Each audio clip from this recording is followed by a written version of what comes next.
Мінекей осындай қоржын болып шықты. Қараңыздар, мына жерде розалары бар. Байлау салдым.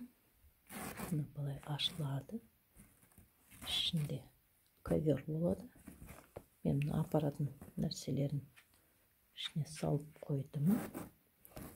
Байлаулары жылтыр алтын жіппен.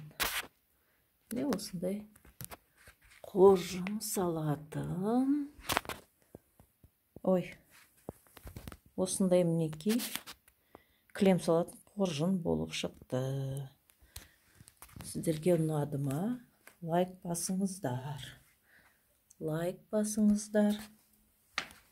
Комментарий жазыңыздар. Қалай сіздерге? Менің өнерім осы.